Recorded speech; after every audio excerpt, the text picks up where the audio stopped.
여러분은 30년 동안 가족을 위해 헌신한 끝에 단 하루 만에 자신의 집을 통째로 팔아버린 74세 할머니를 본 적이 있습니까?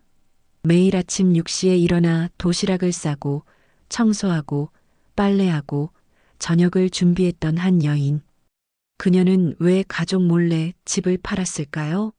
그리고 그 결정의 끝에는 무엇이 기다리고 있었을까요?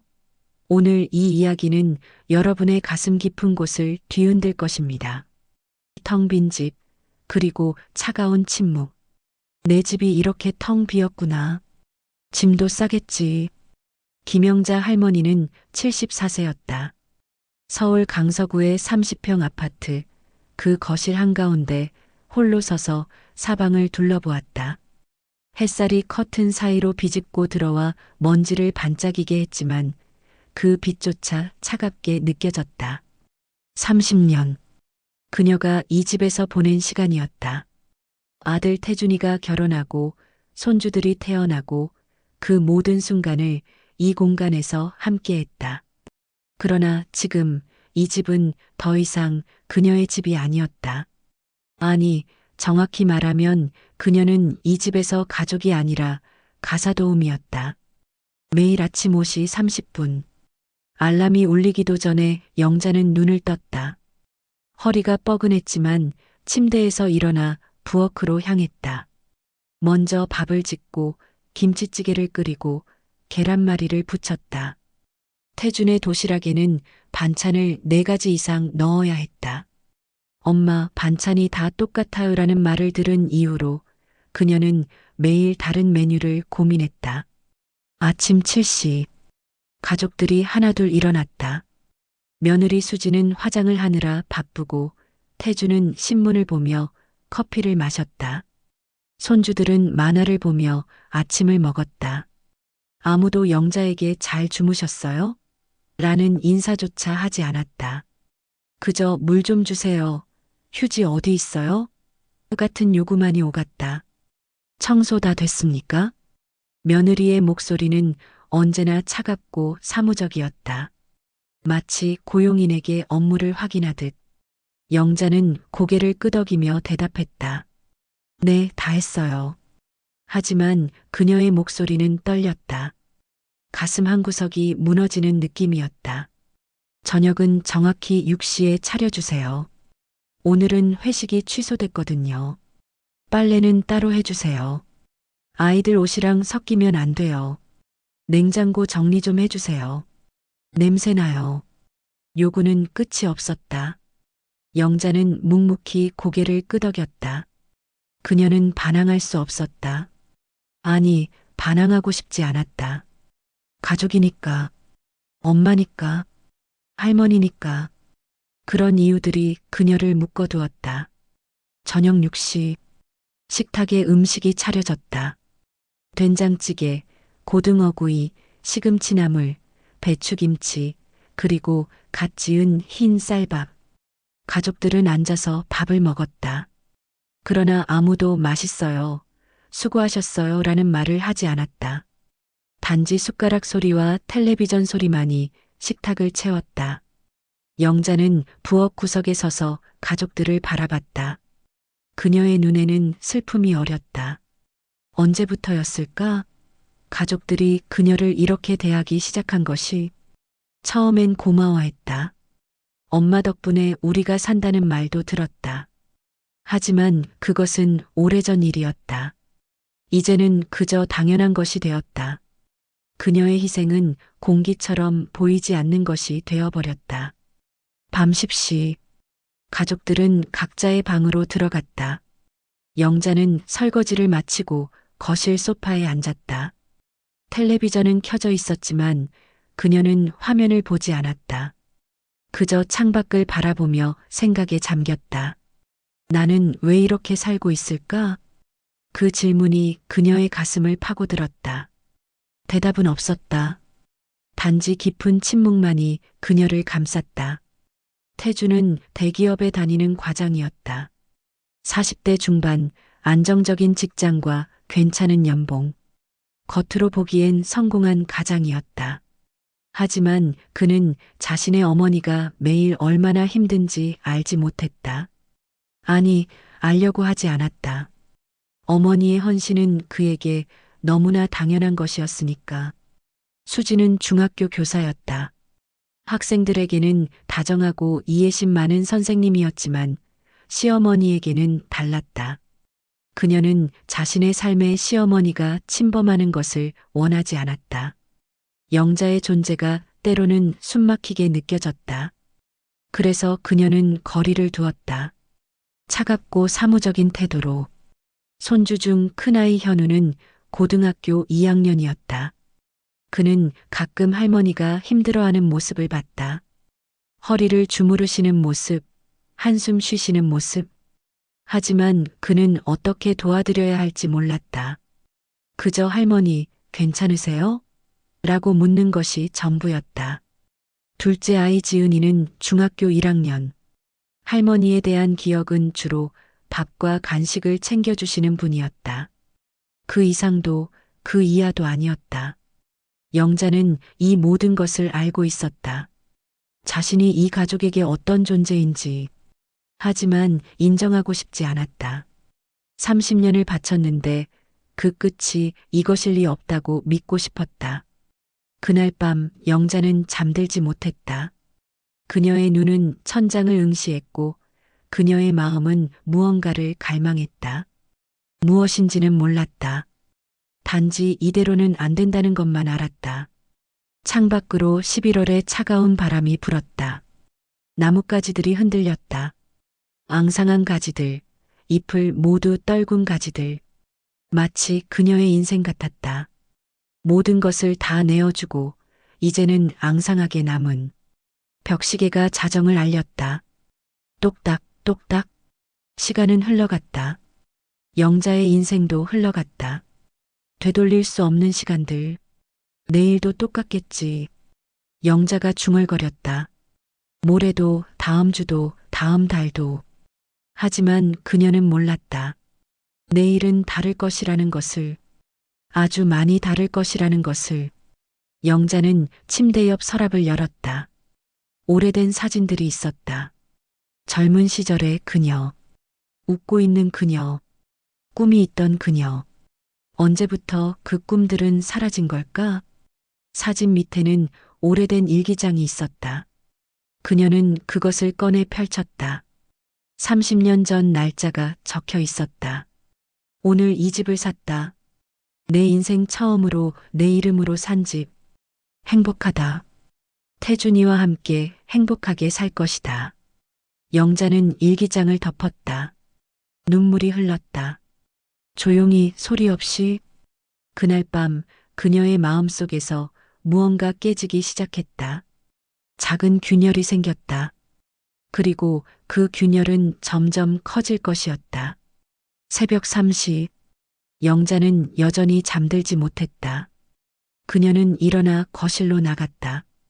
어둠 속에서 이 집을 바라봤다. 30년의 추억이 담긴 공간. 하지만 이제는 감옥처럼 느껴졌다. 나는 언제까지 이렇게 살아야 할까? 그 질문에 대한 대답을 그녀는 곧 찾게 될 것이었다. 그리고 그 대답은 모두를 놀라게 할 것이었다.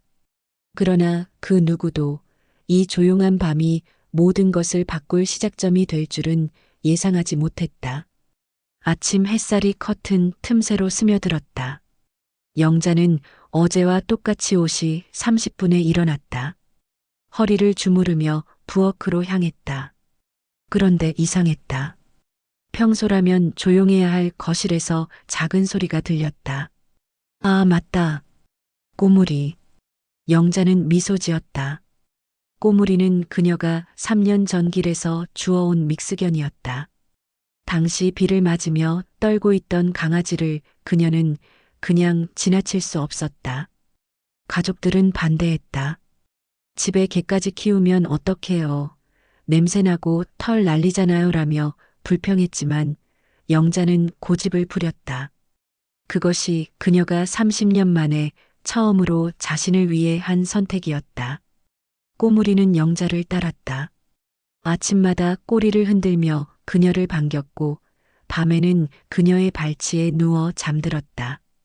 가족들은 꼬물이를 거의 신경 쓰지 않았다. 단지 영자만이 산책을 시키고 밥을 주고 목욕을 시켰다. 그런데 오늘 꼬물이의 눈빛이 달랐다. 영자가 부엌에서 밥을 짓고 있을 때 꼬물이는 거실 한가운데에 앉아 그녀를 빤히 쳐다보고 있었다. 평소처럼 꼬리를 흔들지도 않았다.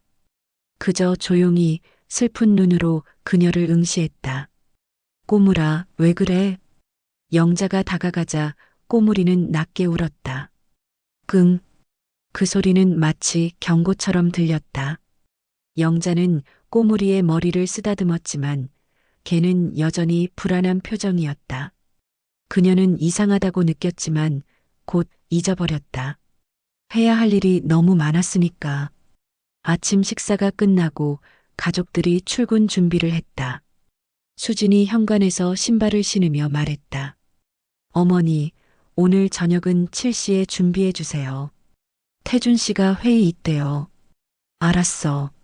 아, 그리고 거실 소파 커버 좀 세탁해 주세요. 냄새나요. 영자는 고개를 끄덕였다. 수지는 그녀를 쳐다보지도 않고 문을 닫았다. 쾅! 문 닫히는 소리가 유난히 크게 들렸다. 집은 다시 조용해졌다. 영자는 설거지를 마치고 거실로 나왔다. 꼬물이는 여전히 같은 자리에 앉아 있었다. 그리고 그 옆에는 무언가 이상한 것이 있었다. 소파 쿠션 아래에서 삐져나온 종이 한 장. 영자는 그것을 집어들었다. 부동산 전단지였다. 강서구 30평 아파트 금매. 시세보다 저렴하게. 누군가 이 집을 팔려고 알아본 흔적이었다. 하지만 누가? 영자의 가슴이 철렁 내려앉았다. 그녀는 종이를 펼쳐 자세히 봤다. 전단지 귀퉁이에는 연필로 작은 글씨가 적혀 있었다. 이 정도 가격이면 괜찮을 듯. 한번 알아보자. 태준의 글씨체였다. 영자의 손이 떨렸다. 심장이 빠르게 뛰었다. 머릿속이 복잡해졌다.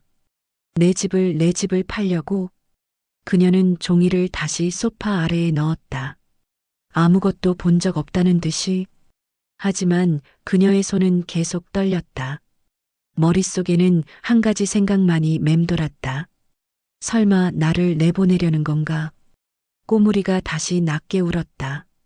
끙. 영자는 꼬물이를 안아 올렸다. 깨의 따뜻한 체온이 그녀의 가슴을 녹였다. 그녀는 꼬물이의 귀에 속삭였다. 괜찮아. 우리 괜찮을 거야.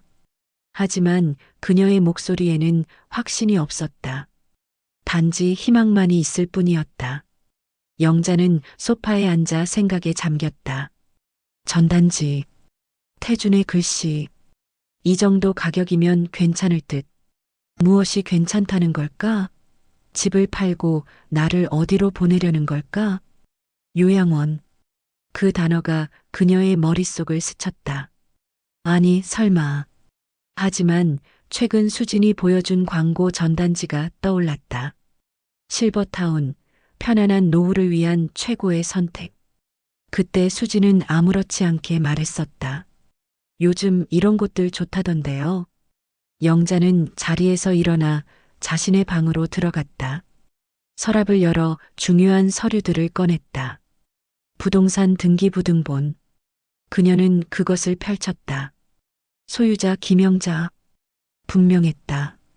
이 집은 그녀의 것이었다. 30년 전 그녀가 남편과 함께 모은 돈으로 샀다. 남편이 세상을 떠난 후에도 그녀의 이름으로 남아 있었다. 법적으로 이 집은 영자의 것이었다. 그런데 왜 태준이가 집을 팔 생각을 하는 거지? 영자는 등기부등본을 다시 서랍에 넣었다. 하지만 그녀의 마음은 진정되지 않았다. 불안과 분노가 뒤섞였다. 그날 오후 영자는 빨래를 널며 창밖을 바라봤다. 하늘은 맑았지만 그녀의 마음은 먹구름으로 가득했다. 30년. 그녀가 이 집에서 바친 시간. 그리고 이제 그 끝이 보이기 시작했다. 저녁 식사 준비를 하며 영자는 자꾸만 그 전단지를 떠올렸다. 누가 그걸 가져왔을까? 태준일까? 수진일까? 아니면 둘 다? 7시. 가족들이 모였다. 식탁에 음식이 차려졌다. 영자는 평소처럼 밥을 퍼주고 국을 나눠줬다. 하지만 그녀의 눈은 태준과 수진을 관찰하고 있었다. 태준은 평소와 다름없었다. 스마트폰을 보며 밥을 먹었다. 수진도 마찬가지였다. 현우와 지은이도 각자의 핸드폰에 집중했다. 아무도 영자를 쳐다보지 않았다. 아무도 말을 걸지 않았다. 마치 그녀가 없는 것처럼. 태준아. 영자가 조심스럽게 입을 열었다. 응? 태준은 여전히 핸드폰을 보고 있었다. 요즘 무슨 생각해? 별로 없는데. 왜? 그냥 궁금해서. 태준은 잠깐 어머니를 쳐다봤다가 다시 핸드폰으로 시선을 돌렸다. 별일 없어요, 엄마. 걱정 마. 영자는 더 이상 묻지 않았다. 하지만 그녀의 가슴 속에는 의심이 자라고 있었다. 식사가 끝나고 가족들은 각자의 방으로 들어갔다. 영자는 설거지를 하며 거실 쪽을 힐끔거렸다. 태준과 수진이 소파에 앉아 조용히 대화하고 있었다. 목소리가 작아서 잘 들리지 않았다. 영자는 물소리를 줄였다. 귀를 기울였다. 요양원은 어때? 수진의 목소리였다. 희미했지만 분명했다. 영자의 손이 멈췄다. 접시가 싱크대에 부딪히는 소리가 컸지만 거실의 두 사람은 듣지 못했다. 조금 더 생각해보자. 태준의 목소리였다. 영자의 가슴이 무너졌다. 요양원. 그들은 정말로 그녀를 요양원에 보낼 생각을 하고 있었다. 그녀는 물을 틀었다. 3개. 소리가 크게 났다. 더 이상 듣고 싶지 않았다. 설거지를 마치고 영자는 자신의 방으로 들어갔다. 문을 닫자 다리에 힘이 풀렸다. 그녀는 침대에 주저앉았다. 꼬물이가 다가와 그녀의 무릎에 머리를 기댔다. 영자는 걔를 안았다. 그리고 조용히 울었다. 왜 나한테 이러는 거야? 눈물이 흘렀다. 하지만 소리는 내지 않았다. 가족들이 들을까봐. 그날 밤 영자는 오래도록 잠들지 못했다. 천장을 바라보며 생각했다. 30년. 30년 동안 이 가족을 위해 살았다. 그런데 그 끝이 요양원이라니. 안 돼. 나는 그렇게 버려질 수 없어. 그녀의 마음 속에서 무언가 굳어지기 시작했다. 작은 결심. 그리고 그 결심은 점점 단단해질 것이었다. 새벽 4시. 영자는 일어나 창문을 열었다. 차가운 공기가 얼굴을 스쳤다. 그녀는 깊게 숨을 들이마셨다. 내가 뭔가 해야 해. 꼬물이가 꼬리를 흔들었다. 마치 그녀를 응원하는 것처럼. 그때는 아무도 알지 못했다. 이 작은 발견이, 이 사소한 순간이 모든 것을 바꿀 출발점이 될 줄은. 챕터 3 병원 복도의 외로움. 허리 디스크 4번 5번 사이가 심하게 눌려 있습니다. 수술이 필요합니다. 의사의 말은 차갑고 명확했다. 영자는 MRI 사진을 바라보며 고개를 끄덕였다. 허리 통증은 몇 년 전부터 시작되었다. 처음엔 팥으로 버텼고 그 다음엔 진통제로 버텼다. 하지만 이제는 더 이상 버틸 수 없었다. 아침에 일어날 때마다 허리가 끊어질 것 같았고 청소를 할 때마다 눈물이 날 것 같았다. 수술 날짜는 언제로 잡을까요? 다음 주 화요일이요. 영자는 병원 복도로 나왔다.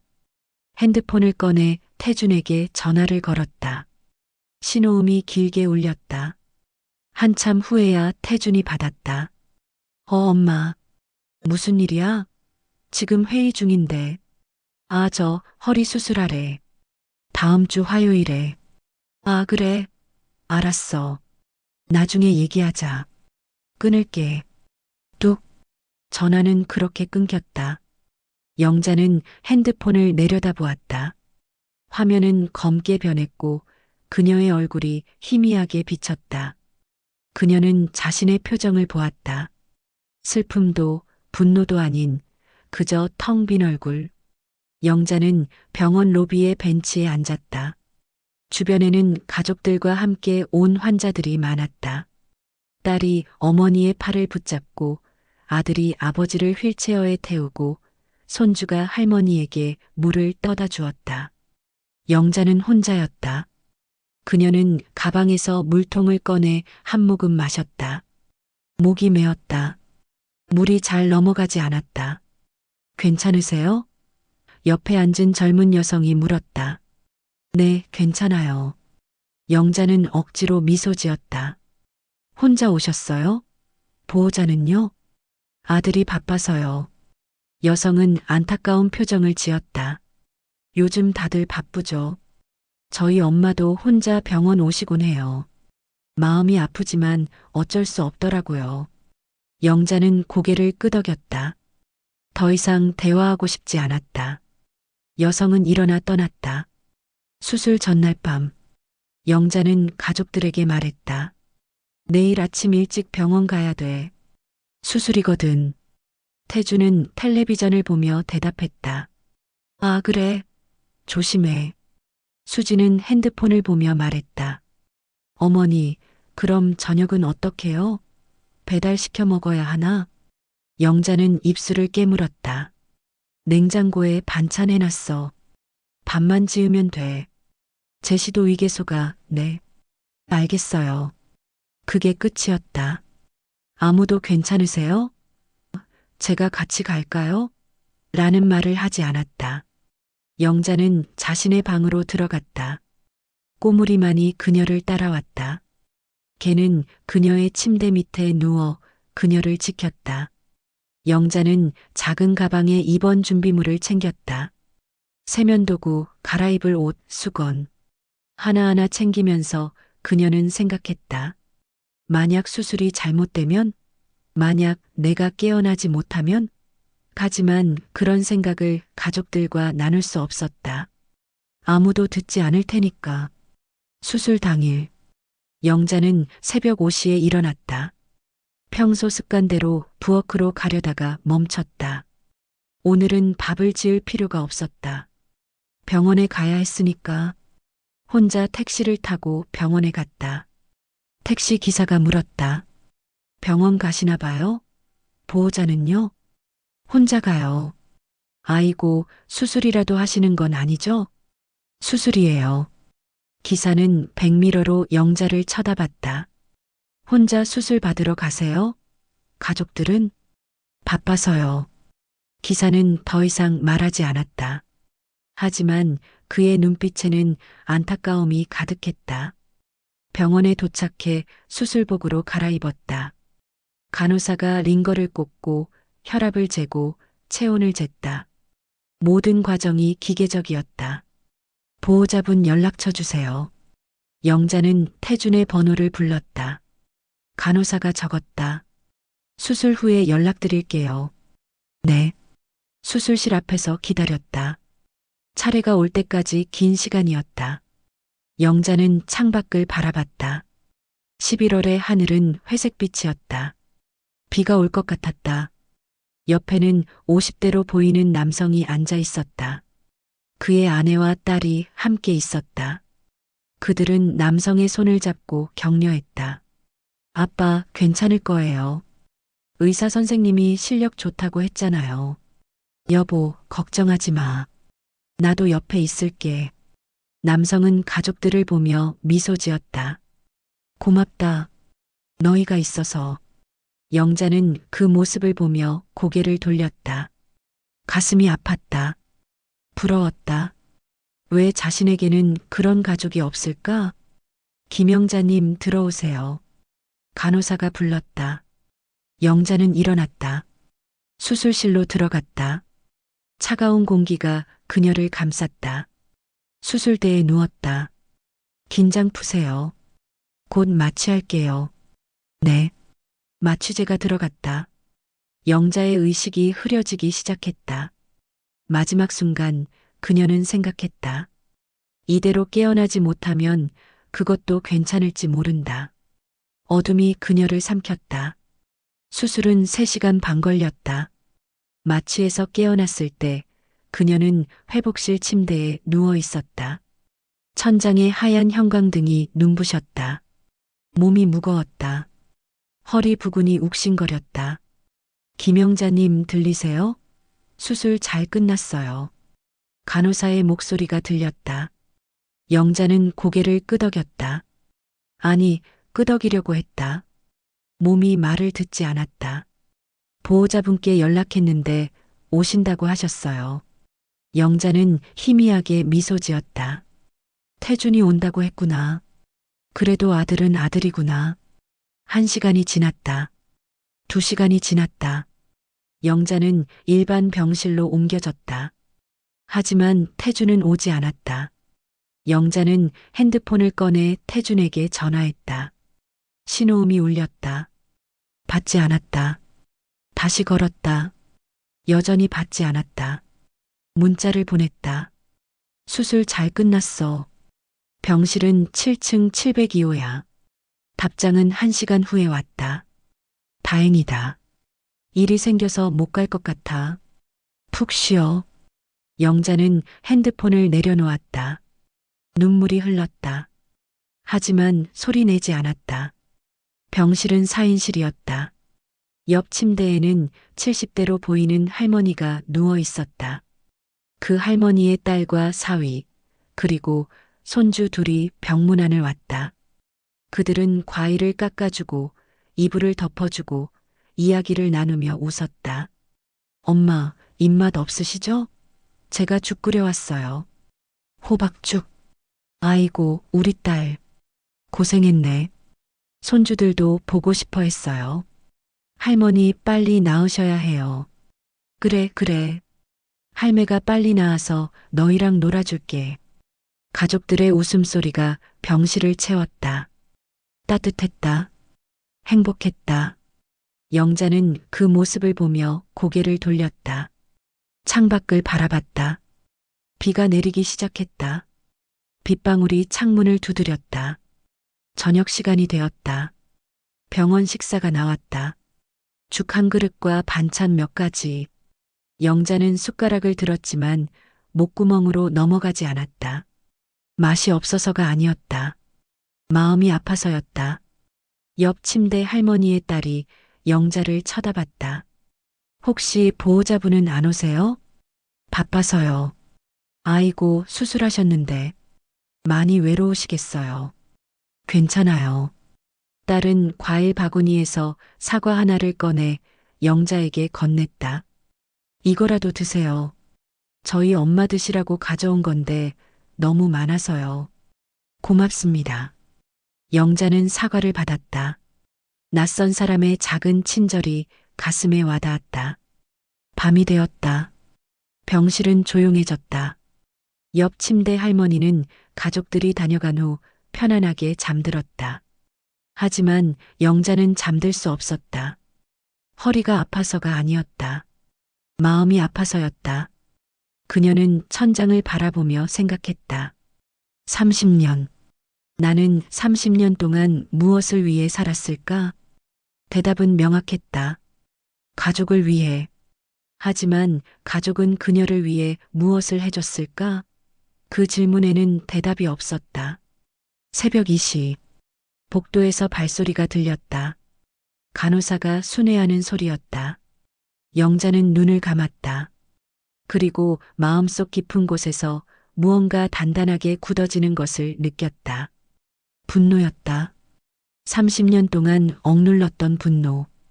이제 그 분노는 더 이상 숨길 수 없었다. 다음 날 아침, 영자는 간호사에게 물었다. 언제 퇴원할 수 있나요?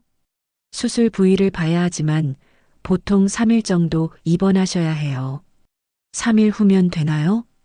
네, 특별한 문제가 없으면요. 알겠습니다. 영자는 결심했다. 퇴원하면 바로 움직이기로. 더 이상 참지 않기로. 그날 오후 수진에게서 전화가 왔다. 어머니, 괜찮으세요? 응, 괜찮아. 다행이네요. 어머니, 그런데 내일 저녁에 제 친구들이 집에 오거든요. 어머니 병원에 계시는 동안 청소 좀 부탁드려도 될까요? 영자는 잠시 말이 없었다. 그리고 조용히 대답했다. 나 수술했어. 네, 알아요. 그래서 무리하지 말고 간단하게만요. 어머니, 알았어.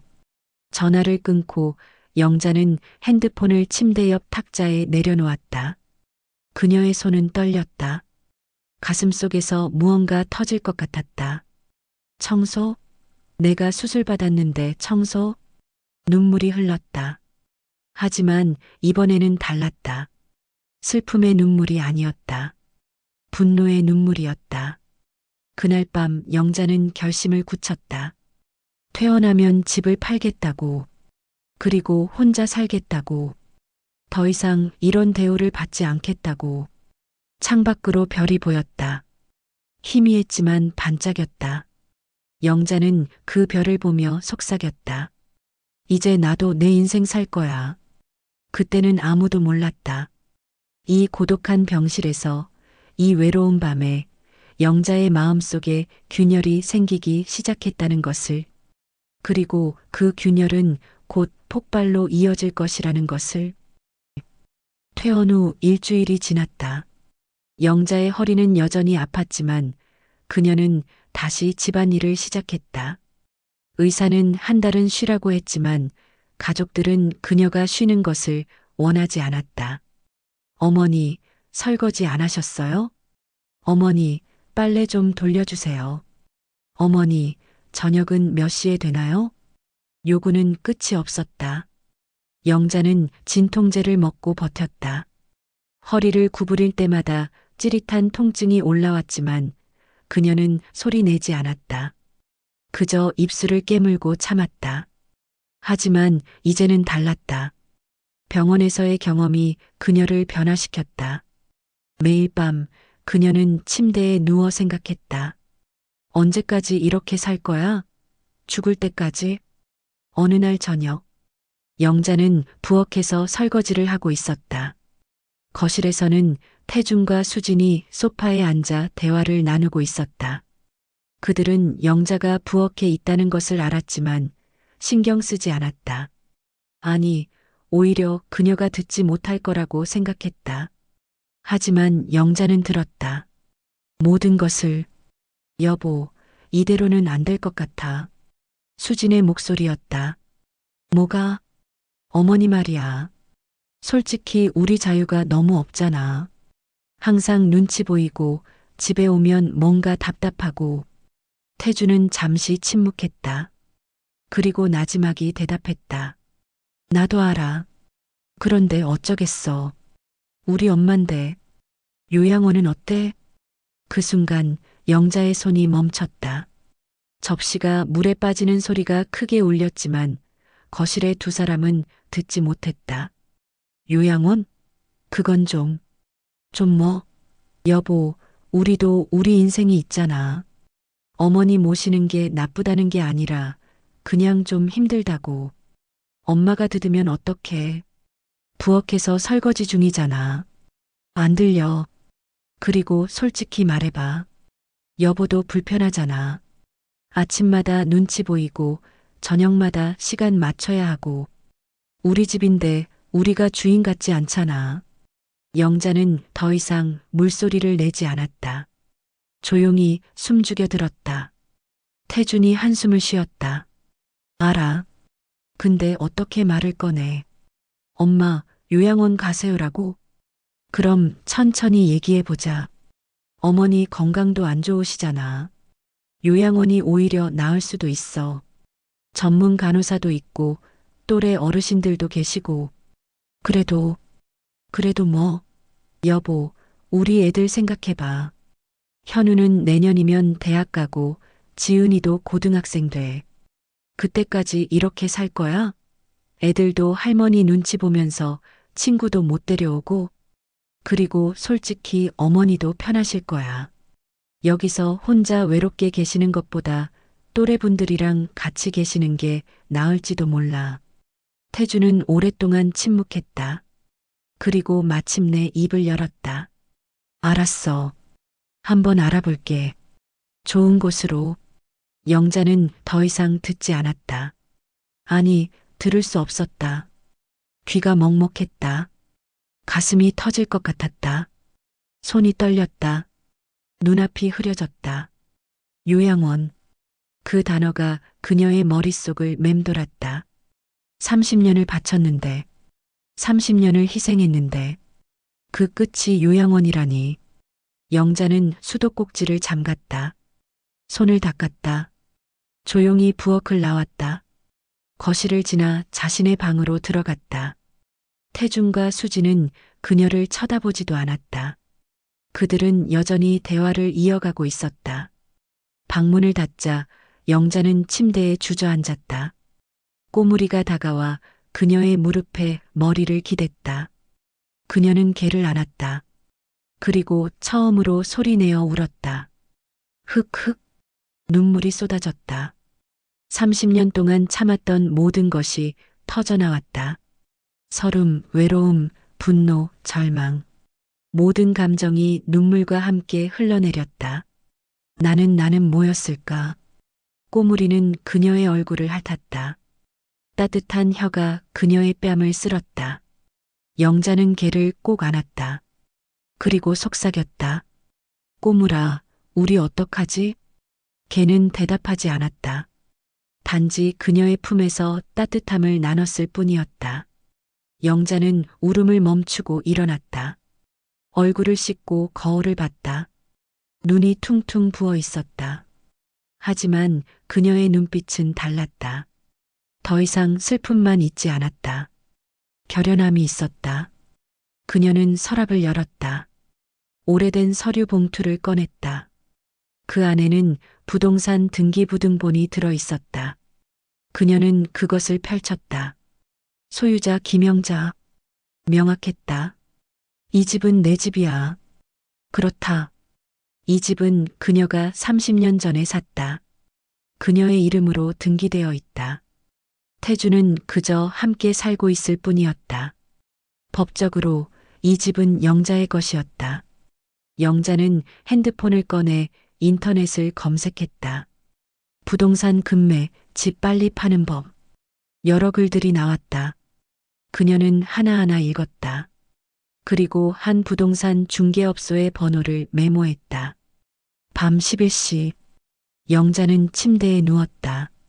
하지만 잠이 오지 않았다. 머릿속이 복잡했다. 정말 집을 팔아야 할까? 정말 가족을 떠나야 할까? 하지만 다른 선택지가 있었을까? 요양원으로 가는 거? 아니면 계속 이렇게 무시당하며 사는 거? 안 돼. 영자가 중얼거렸다. 나는 그렇게 살 수 없어. 그녀는 결심을 굳혔다. 내일 아침 가족들이 출근하면 부동산에 전화하겠다고. 새벽 4시. 영자는 여전히 잠들지 못했다. 그녀는 일어나 창문을 열었다. 차가운 11월 바람이 얼굴을 스쳤다. 그녀는 깊게 숨을 들이마셨다. 이제 시작이야. 꼬물이가 꼬리를 흔들었다.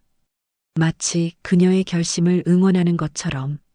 동이 트기 시작했다. 창밖으로 희미한 빛이 들어왔다. 새로운 날이 밝았다.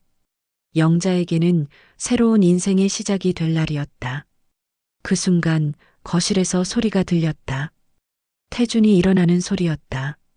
영자는 재빨리 메모지를 서랍에 넣었다.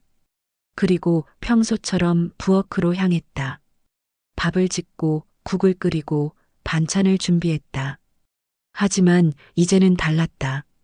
그녀의 눈빛이 달랐다. 그녀의 마음이 달랐다. 더 이상 순종적인 김영자가 아니었다.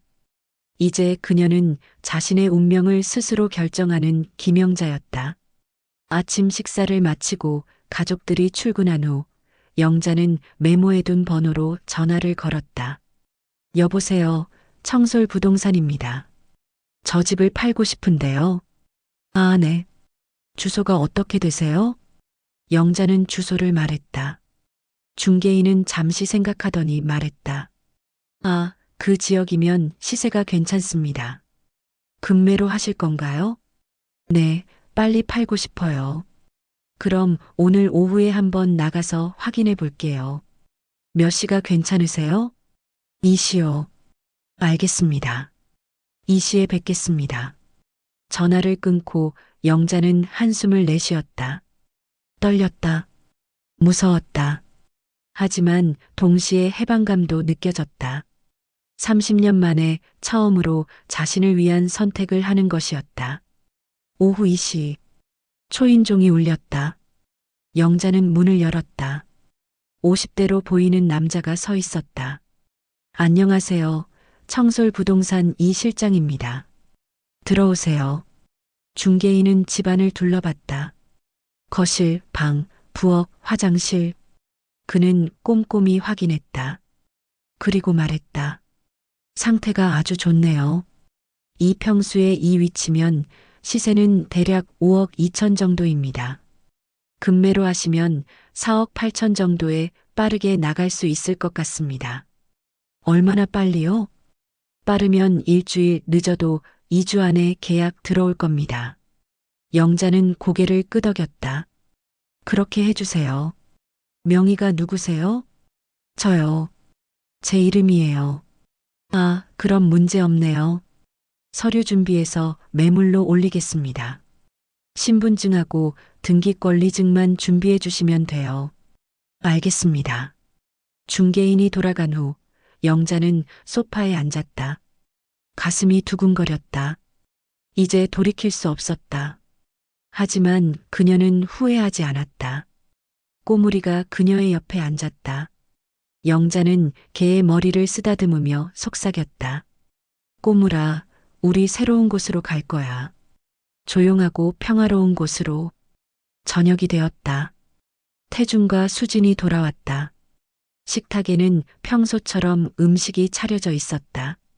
그들은 아무것도 모른 채 밥을 먹었다.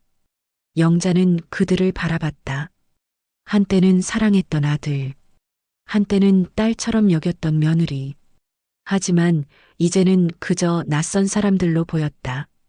맛있게 드세요. 영자가 말했다. 태준과 수지는 고개만 끄덕였다. 말 한마디 없었다. 식사가 끝나고 영자는 설거지를 했다. 그리고 자신의 방으로 들어갔다. 노트북을 켰다. 울진. 그곳에 대해 검색했다. 바다가 보이는 작은 마을. 조용하고 평화로운 곳. 그녀가 꿈꾸던 곳이었다. 그녀는 울진의 부동산 사이트를 찾아봤다. 작은 주택들이 있었다. 가격도 저렴했다. 2억이면 괜찮은 집을 살 수 있었다.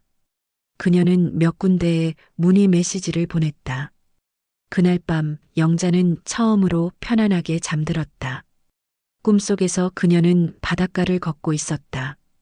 꼬물이가 옆에서 뛰어놀고 바람이 그녀의 머리카락을 쓸었다. 평화로웠다. 그러나 그 누구도 예상하지 못했다.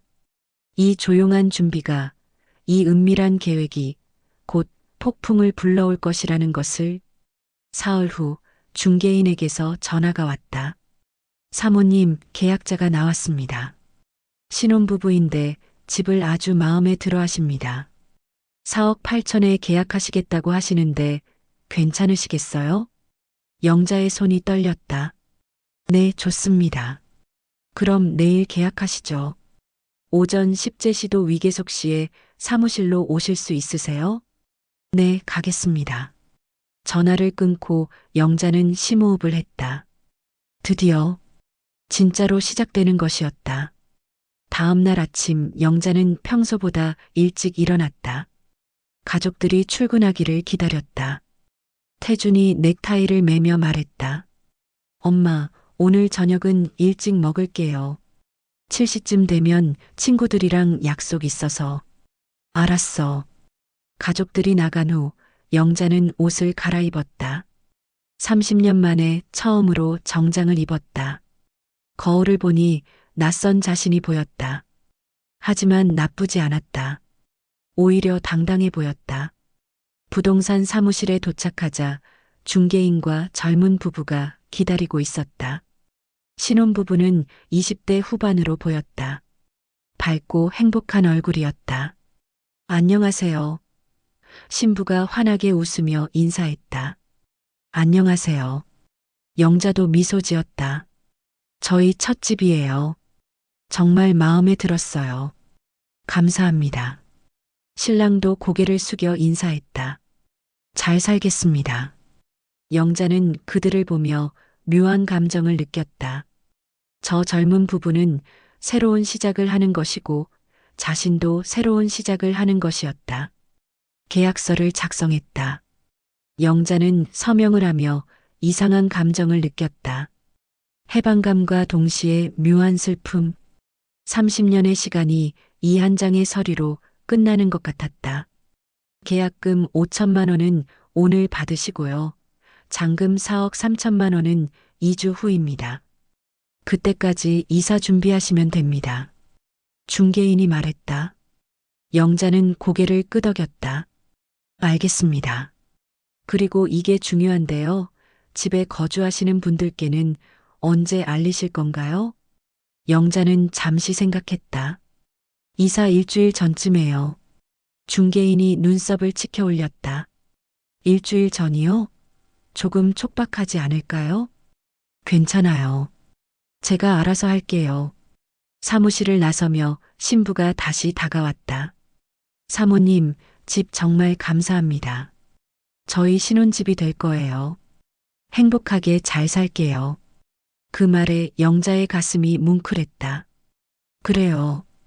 행복하게 사세요. 서로 존중하면서요. 신부는 영자의 손을 잡았다. 네, 꼭 그렇게 할게요. 집으로 돌아오는 길, 영자는 창밖을 바라봤다. 거리는 평소와 같았다. 사람들은 바쁘게 걸어가고 차들은 빠르게 달렸다. 하지만 그녀의 세계는 완전히 바뀌어 있었다. 집에 도착해 영자는 짐을 싸기 시작했다. 옷, 책, 사진, 추억들. 하나하나 박스에 담았다. 꼬물이는 그녀의 주변을 맴돌며 불안한 듯 낑낑거렸다. 괜찮아, 꼬물아. 우리 좋은 데로 갈 거야. 며칠이 지났다. 박스는 점점 쌓여갔다. 하지만 가족들은 눈치채지 못했다. 영자는 박스들을 자신의 방 구석과 옷장 안에 숨겨두었다. 한편 울진의 부동산에서 연락이 왔다. 마음에 드는 집을 찾았다는 것이었다. 2층짜리 전원주택. 작은 마당이 있고 바다가 보이는 곳. 가격은 2억 2천만 원. 영자는 사진을 보고 바로 결정했다. 이 집으로 할게요. 계약금은 언제 보내드릴까요? 지금 바로 보내드릴게요. 영자는 자신의 예금에서 2천만 원을 송금했다. 울진의 새집 계약금이었다. 일주일이 지났다. 잔금일이 일주일 앞으로 다가왔다. 영자는 이사 짐센터에 연락했다. 다음 주 금요일 오전 9시에 와주세요. 네, 알겠습니다. 주소 확인 좀 해주세요.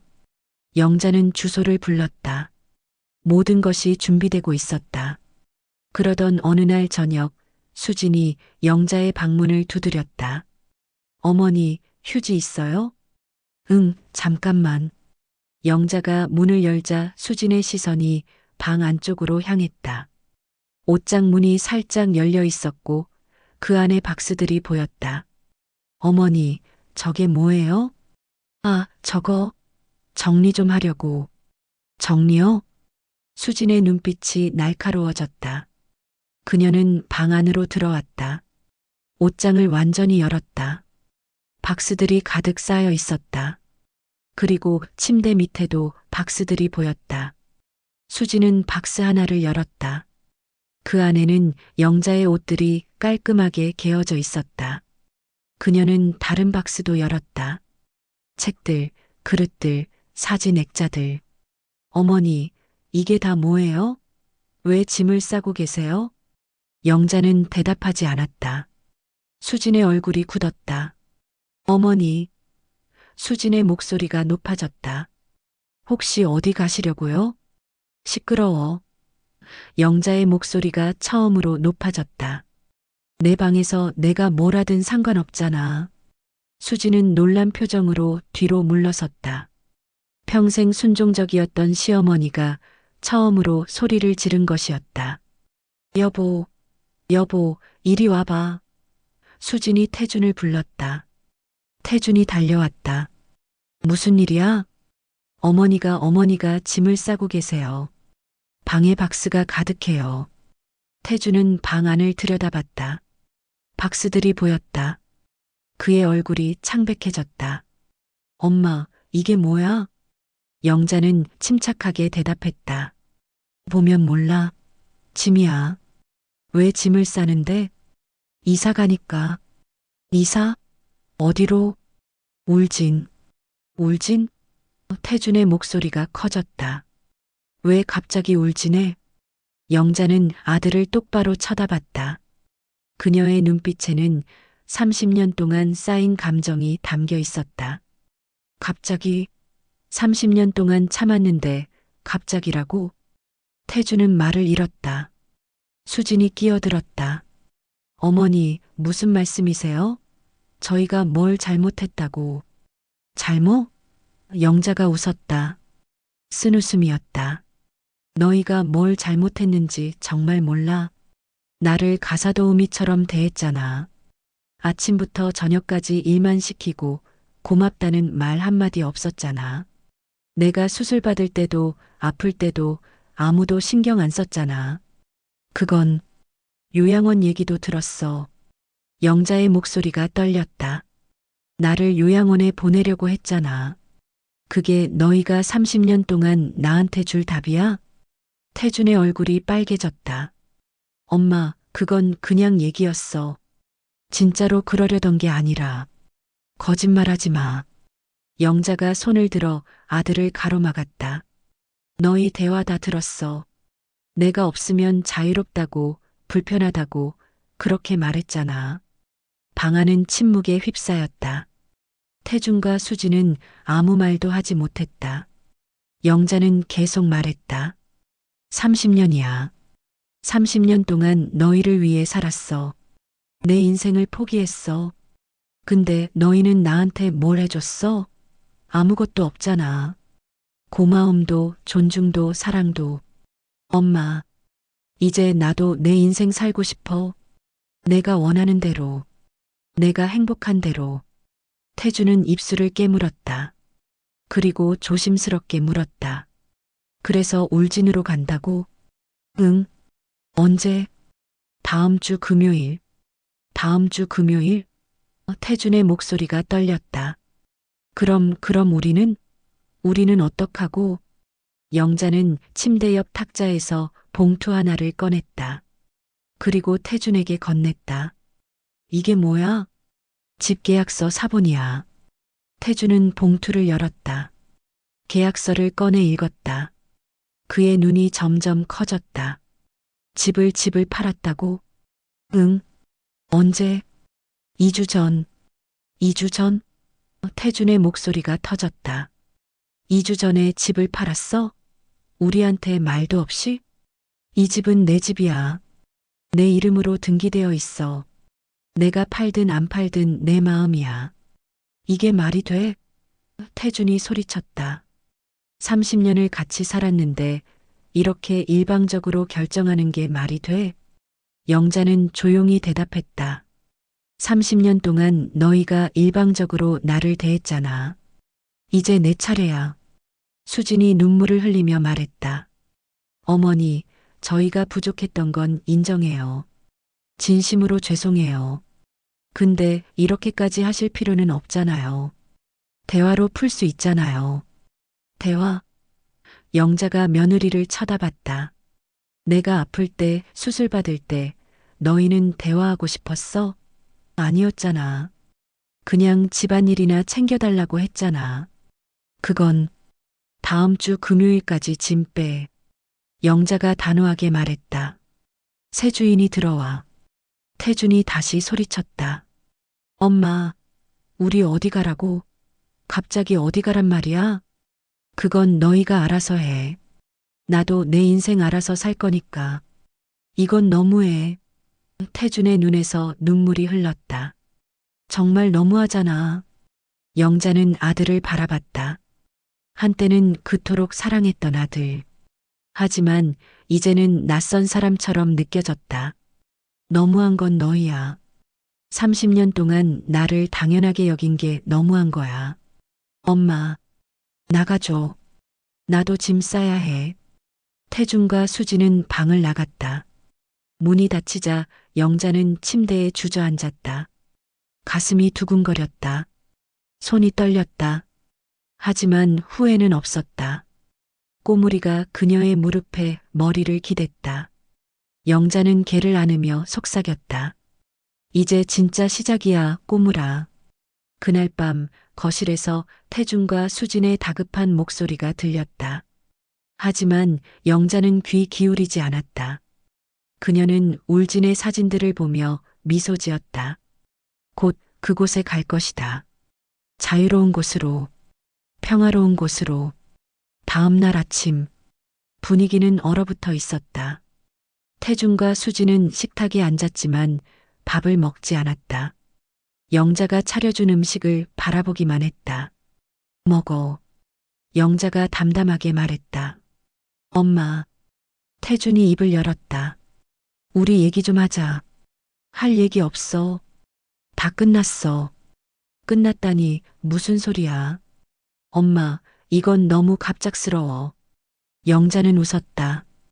갑작스럽다고? 30년을 참았는데? 현우가 방에서 나왔다.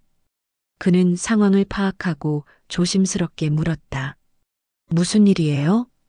태준이 대답했다. 아무것도 아니야. 학교가. 할머니, 어디 가세요? 영자는 손주를 바라봤다. 현우는 유일하게 그녀에게 관심을 보였던 아이였다. 가끔 할머니, 괜찮으세요? 라고 물어보곤 했다. 응, 할머니 다른 곳으로 이사가. 왜요? 할머니도 할머니 인생 살고 싶어서. 현우의 눈이 촉촉해졌다. 할머니 저 때문에 가시는 건 아니죠? 영자는 손주에게 다가가 머리를 쓰다듬었다. 아니야. 너는 착한 아이야. 할머니가 가는 건 할머니 선택이야. 너 잘못 없어. 할머니. 현우야, 학교가. 공부 열심히 해. 그리고 나중에 커서 내 부모님 잘 모셔. 할머니처럼 외롭게 만들지 마. 그 말에 태준과 수진의 얼굴이 창백해졌다. 현우는 고개를 끄덕이고 학교에 갔다. 아이가 나간 후 태준이 다시 입을 열었다. 엄마, 진짜 마음 바꿀 수 없어? 없어. 제발. 태준아. 영자가 아들의 이름을 불렀다. 너는 행복하니? 뭐? 지금 이렇게 사는 게 행복하니? 태준은 대답하지 못했다. 나는 행복하지 않았어. 30년 동안 한 번도. 그래서 이제 행복하고 싶어. 내가 원하는 삶을 살고 싶어. 엄마, 너도 내 인생 살아. 나는 내 인생 살게. 영자는 자리에서 일어났다. 그리고 자신의 방으로 들어갔다. 문을 닫는 순간 거실에서 수진의 흐느끼는 소리가 들렸다. 여보, 어떻게, 우리 어떻게. 영자는 그 소리를 들으며 복잡한 감정을 느꼈다. 미안함도 있었다. 하지만 후회는 없었다. 그녀는 방 안의 박스들을 바라봤다. 거의 다 쌌다. 이제 며칠만 더 버티면 되었다. 그러나 아직 가장 큰 폭풍이 남아 있었다. 그리고 그 폭풍은 곧 몰아칠 것이었다. 챕터 6 폭풍의 중심. 다음 날부터 집안의 분위기는 완전히 달라졌다. 태준과 수지는 영자를 피했다. 아침에도 저녁에도 말을 걸지 않았다. 마치 그녀가 없는 것처럼 행동했다. 하지만 영자는 신경 쓰지 않았다. 오히려 편했다. 더 이상 눈치 볼 필요가 없었으니까. 월요일 아침 태주는 회사에 반차를 냈다. 부동산을 찾아갔다. 저 며칠 전에 저희 집 매물로 나간 거 있잖아요. 그거 취소할 수 있나요? 중개인이 고개를 저었다. 이미 계약 완료됐습니다. 계약금도 받으셨고요. 그게 아니라 제 어머니가 착오로.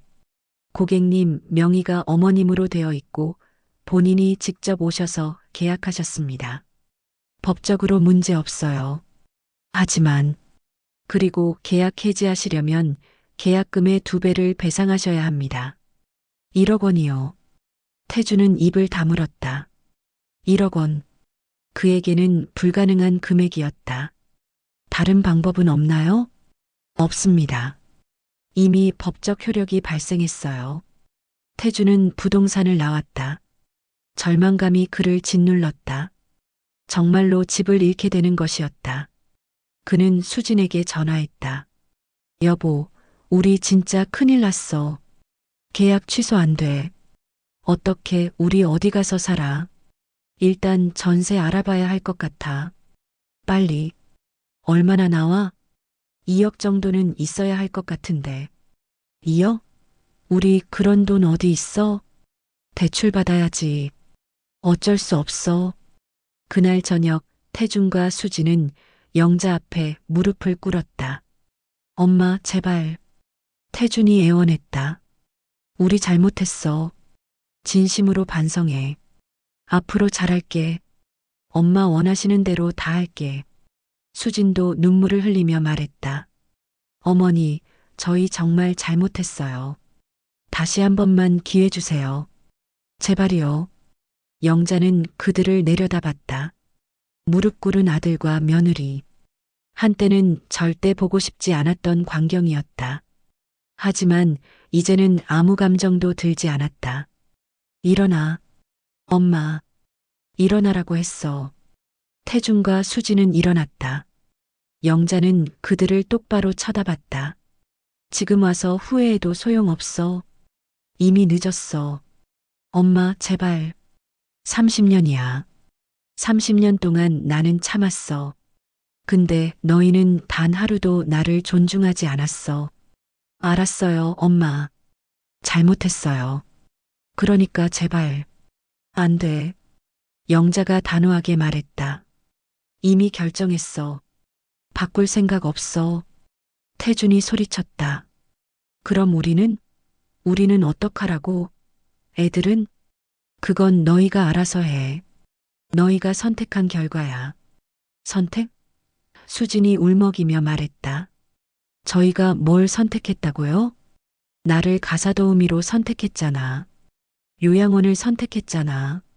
이제 그 대가를 치르는 거야. 어머니, 그만해. 영자가 손을 들어 그들을 막았다. 더 이상 얘기하고 싶지 않아. 금요일까지 짐 빼. 그게 끝이야. 영자는 자신의 방으로 들어갔다. 문을 닫았다. 거실에서 수진의 울음소리가 들렸다. 하지만 영자의 마음은 흔들리지 않았다. 화요일, 태주는 부모님 묘소에 갔다. 아버지의 묘 앞에 무릎을 꿇었다. 아버지, 저 어떡하면 좋아요. 엄마가 집을 팔았어요. 저희를 내쫓으시려고 해요. 바람만 불었다. 제가 잘못했어요. 엄마를 소홀히 대한 게 잘못이었어요. 근데 이제 와서 어떡해요. 이미 늦었는데. 태주는 울었다. 40대 중반의 남자가 아버지 묘 앞에서 소리내어 울었다. 아버지가 살아계셨으면 이렇게 안 됐을 텐데. 집으로 돌아오는 길, 태주는 어린 시절을 떠올렸다. 어머니는 항상 그곳에 있었다. 학교에서 돌아오면 간식이 준비되어 있었고, 아플 때는 밤새 간호해 주셨고, 힘들 때는 격려해 주셨다. 그런데 언제부터 그 모든 게 당연해졌을까? 언제부터 어머니를 엄마가 아니라 집안일 하는 사람으로 봤을까? 태주는 고개를 떨궜다. 후회가 밀려왔다. 하지만 이미 늦었다. 수요일, 수지는 친정 어머니에게 전화했다. 엄마 나 큰일 났어. 왜? 무슨 일이야? 시어머니가 집을 팔았어.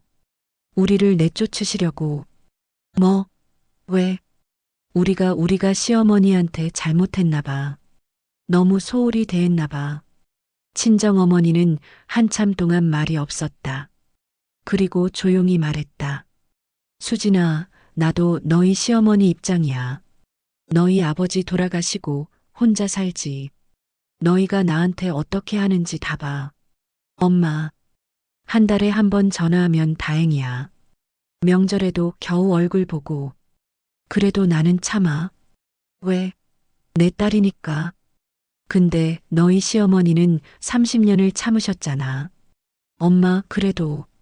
수진아, 이건 내가 자초한 거야. 내가 감당해야 해. 전화가 끊겼다. 수지는 핸드폰을 내려놓았다. 눈물이 흘렀다. 목요일, 이사 전날. 영자는 마지막 짐을 쌌다. 거의 모든 것이 박스에 담겼다. 방은 텅 비어 보였다. 저녁 식사 시간. 가족들이 모였다. 마지막 식사였다. 영자는 정성껏 음식을 준비했다. 된장찌개, 제육볶음, 시금치나물, 김치. 30년 동안 만들어온 메뉴들이었다. 마지막이니까 먹어. 영자가 말했다. 가족들은 식탁에 앉았다. 현우와 지은이도 있었다. 모두 숟가락을 들었지만 음식이 목구멍으로 넘어가지 않았다. 할머니 지은이가 울먹이며 말했다. 정말 가세요? 응. 왜요? 저희가 뭘 잘못했어요? 영자는 막내 손녀를 바라제 시도 위계 속봤다. 너희는 잘못 없어. 할머니가 선택한 거야. 할머니 가시면 누가 밥 해줘요? 그 말에 식탁이 조용해졌다. 영자는 쓴웃음을 지었다. 지은아, 엄마 아빠가 해줄 거야. 그리고 너도 배워야 해. 밥하는 거. 하지만, 지은아. 영자가 손녀의 손을 잡았다. 할머니는 너희를 사랑해. 현우도 지은이도. 근데 할머니도 할머니 인생이 있어. 이해해 줄 수 있겠니? 지은이는 고개를 끄덕였다. 눈물이 뺨을 타고 흘렀다. 현우가 입을 열었다. 할머니, 연락은 할 수 있죠? 물론이지. 할머니 전화번호 알잖아. 언제든지 전화해. 할머니도 너희 목소리 듣고 싶을 거야. 방학 때 할머니 집에 놀러 가도 돼요? 당연하지. 환영이야. 할머니가 맛있는 거 많이 해줄게. 태준이 숟가락을 내려놓았다. 엄마 정말 마지막 기회는 없어? 영자는 아들을 바라봤다. 그리고 천천히 말했다. 태준아, 나는 내가 어렸을 때부터 너만 바라보고 살았어. 내 아버지 일찍 돌아가시고 나는 너 하나 잘 키우려고 악착같이 살았어. 밤낮으로 일하고 푼돈 모아서 너 대학 보냈어. 알아요, 엄마. 근데 내가 결혼하고 나서 나는 점점 없는 사람이 됐어. 처음에는 괜찮았어. 아들이 행복하면 됐다고 생각했으니까. 근데 10년, 20년, 30년이 지나면서 나는 나를 잃어버렸어. 엄마, 이제 나를 찾고 싶어? 김영자라는 사람을 찾고 싶어? 늦었지만 이제라도 찾고 싶어? 태주는 고개를 숙였다. 눈물이 식탁 위로 떨어졌다. 죄송해요, 엄마. 제가 못난 아들이었어요. 이제 알았으면 됐어. 나중에 내 아이들한테는 잘해줘. 그리고 너도 늙었을 때 외롭지 않게 지금부터 잘해. 식사는 침묵 속에 끝났다. 아무도 말하지 않았다. 단지 숟가락 소리만이 식탁을 채웠다. 식사 후 영자는 설거지를 했다. 30년 동안 해온 마지막 설거지. 그녀는 하나하나 그릇을 닦으며 생각했다. 이제 끝이구나. 밤이 되었다. 영자는 자신의 방에 누워 잠을 청했다. 내일이면 이 집을 떠난다. 30년의 추억을 뒤로하고 꼬물이가 그녀의 곁에 누웠다. 영자는 걔를 쓰다듬으며 속삭였다. 꼬물아, 내일이면 우리 새로운 곳으로 가. 준비됐지? 꼬물이가 꼬리를 살짝 흔들었다. 그래, 우리 잘할 수 있어. 영자는 눈을 감았다. 하지만 잠이 오지 않았다. 30년의 기억들이 스쳐 지나갔다. 태준의 어린 시절, 결혼식, 손주들의 탄생. 행복했던 순간들도 있었다. 하지만 그 행복은 언제부턴가 사라졌다. 새벽 3시, 영자는 일어나 창문을 열었다.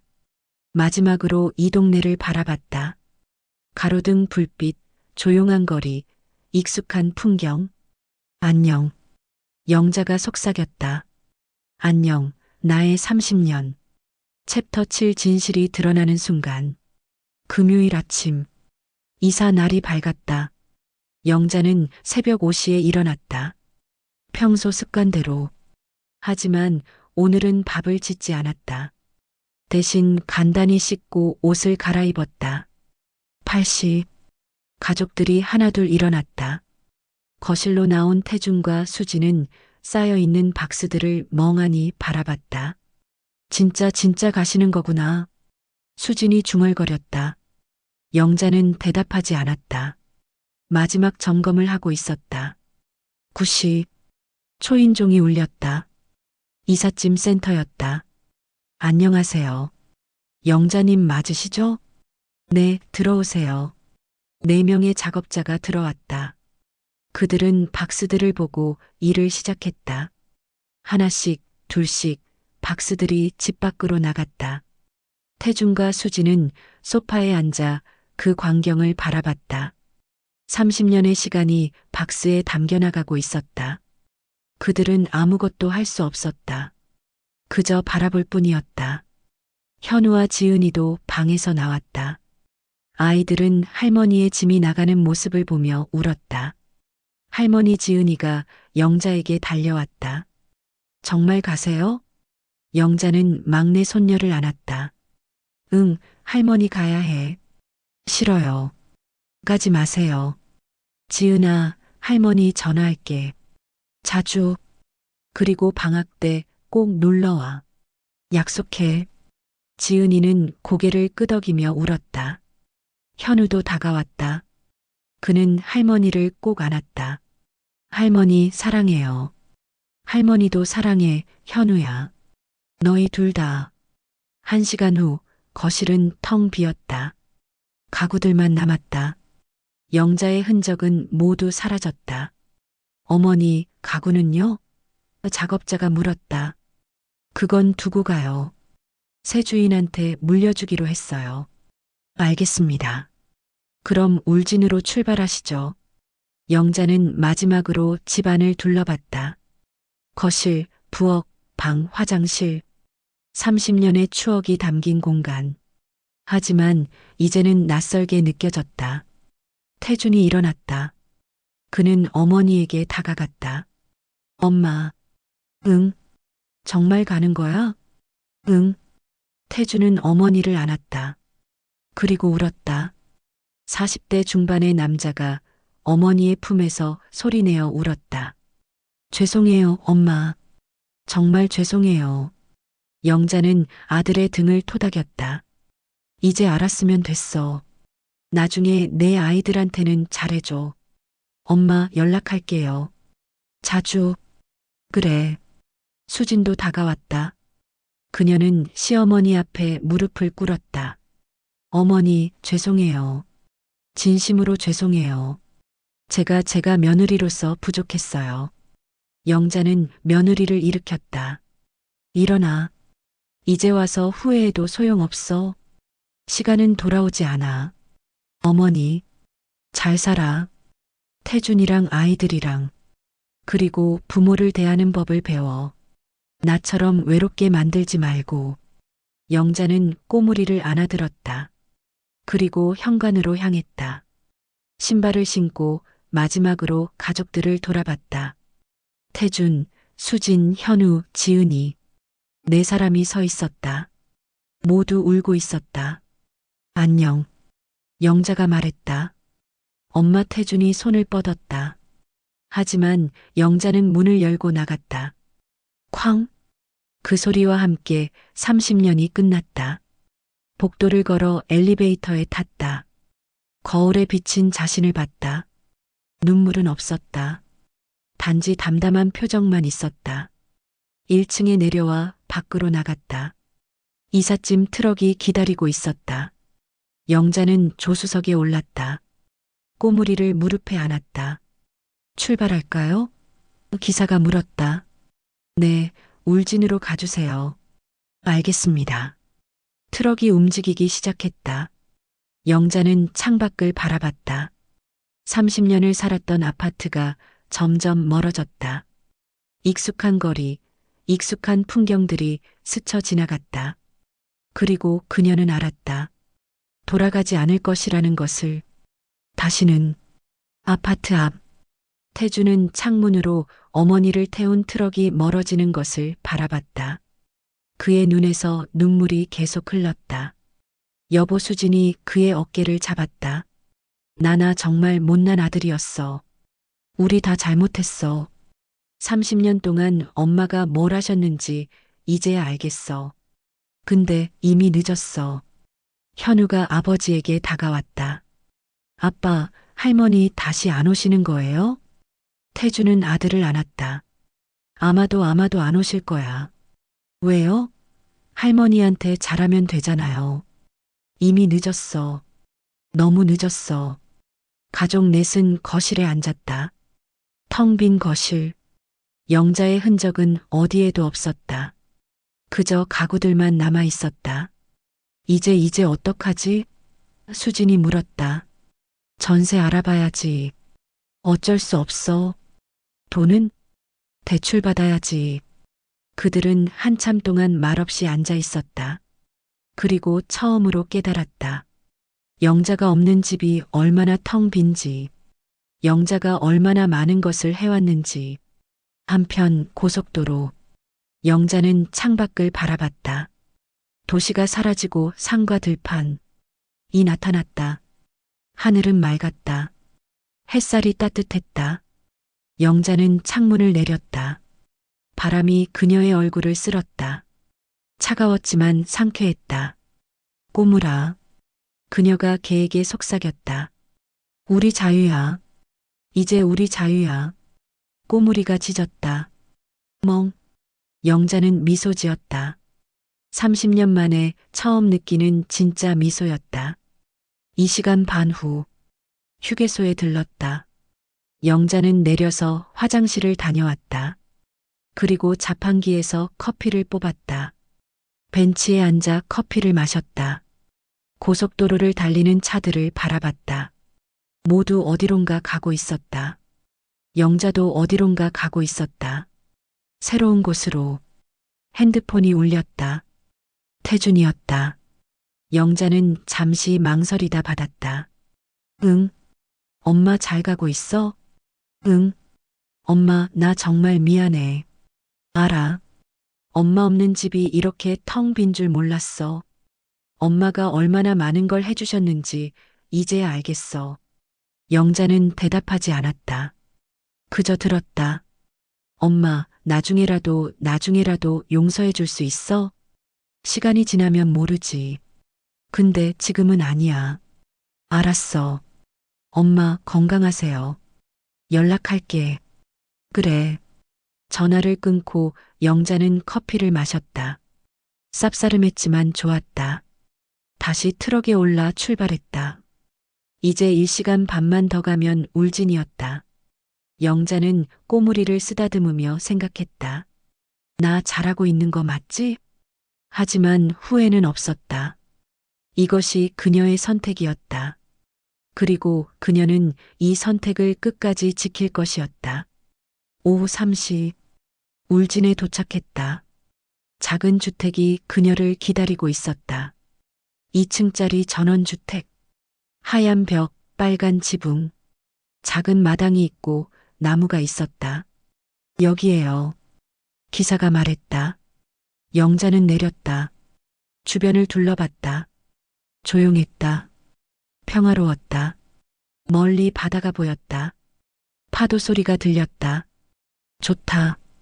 짐을 내리는 동안 이웃집에서 할머니 한 분이 나왔다. 어머, 새로 이사 오셨어요? 네, 안녕하세요. 여기 혼자 사시나 봐요? 네, 강아지랑 둘이요. 어머, 외로우시겠네. 우리 동네는 조용하긴 한데 사람들은 다 좋아요. 편하게 지내세요. 감사합니다. 할머니가 돌아간 후 영자는 집 안으로 들어갔다. 깨끗했다. 햇살이 창문으로 들어와 바닥을 비쳤다. 따뜻했다. 영자는 거실 한가운데 섰다. 그리고 두 팔을 벌렸다. 내 집이야. 진짜 내 집. 꼬물이가 집 안을 뛰어다녔다. 꼬리를 흔들며 행복해했다. 영자는 창문을 열었다. 바닷바람이 들어왔다. 짠 내음이 났다. 그녀는 깊게 숨을 들이마셨다. 이제 시작이야. 내 인생의 진짜 시작. 작업자들이 짐을 들여놓았다. 박스들이 거실에 쌓였다. 영자는 작업자들에게 감사 인사를 하고 문을 닫았다. 혼자가 되었다. 영자와 꼬물이. 둘만의 공간. 영자는 박스를 하나씩 열기 시작했다. 옷들, 책들, 그릇들. 하나하나 제자리에 놓았다. 시간이 걸렸지만 즐거웠다. 누군가를 위한 것이 아니라 자신을 위한 일이었으니까. 저녁이 되었다. 영자는 간단히 라면을 끓였다. 라면 하나. 하지만 그 어느 때보다 맛있었다. 아무도 재촉하지 않았다. 아무도 요구하지 않았다. 그저 조용한 평화만 있었다. 밤이 되었다. 영자는 2층 침실로 올라갔다. 창문을 열자 바다가 보였다. 어둠 속에서 파도 소리만 들렸다. 영자는 침대에 누웠다. 꼬물이가 그녀의 옆에 누웠다. 영자는 개를 쓰다듬으며 미소 지었다. 꼬물아, 우리 잘할 수 있을 거야. 그날 밤 영자는 처음으로 편안하게 잠들었다. 꿈속에서 그녀는 날고 있었다. 하늘 위로, 구름 위로 자유롭게 30년의 희생이 끝났다. 그리고 새로운 시작이 펼쳐졌다. 그녀만의 시작, 그녀만의 인생, 그녀만의 행복. 그러나 이 평화가 영원할 것이라고 생각하는 사람은 아무도 없었다. 왜냐하면 인생은 항상 예상치 못한 반전을 준비하고 있으니까. 석 달이 흘렀다. 울진의 겨울은 추웠지만 아름다웠다. 영자는 매일 아침 6시에 일어났다. 하지만 이제는 누군가를 위해서가 아니라 자신을 위해서였다. 창문을 열고 바닷바람을 맞았다. 커피를 내려 마셨다. 30년 만에 처음 마시는 여유로운 아침 커피. 달콤하고 쌉싸름했다. 꼬물이와 함께 해변을 산책했다. 파도가 밀려왔다 밀려갔다. 갈매기들이 날아다녔다. 영자는 신발을 벗고 모래를 밟았다. 차가웠지만 기분이 좋았다. 멍. 꼬물이가 파도를 향해 짖었다. 영자는 웃었다. 꼬물이도 행복해 보였다. 시장에 갔다. 작은 시장이었지만 따뜻했다. 사람들이 그녀를 알아보고 인사했다. 김 선생님, 오늘도 산책 다녀오셨어요? 네, 날씨가 좋네요. 고등어 신선해요. 하나 사가세요. 그럴게요. 영자는 장을 봤다. 자신이 먹고 싶은 것들만. 누군가를 위한 것이 아니라 자신을 위한 것들. 집으로 돌아와 점심을 만들었다. 된장찌개와 김치볶음밥. 간단했지만 맛있었다.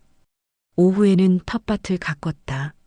집을 샀을 때 딸려온 작은 텃밭. 겨울이라 많은 것을 심을 수 없었지만 영자는 봄을 준비했다. 상추, 고추, 토마토를 심을 계획을 세웠다. 흙을 만지는 것이 좋았다. 생명을 준비하는 것이 좋았다. 저녁이 되어 집으로 들어왔다. 샤워를 하고 편한 옷으로 갈아입었다. 소파에 앉아 책을 읽었다. 30년 동안 읽지 못했던 책들. 핸드폰이 울렸다. 태준이었다. 영자는 잠시 망설이다 받았다. 응, 엄마 나야. 태준의 목소리는 침울했다. 잘 지내니?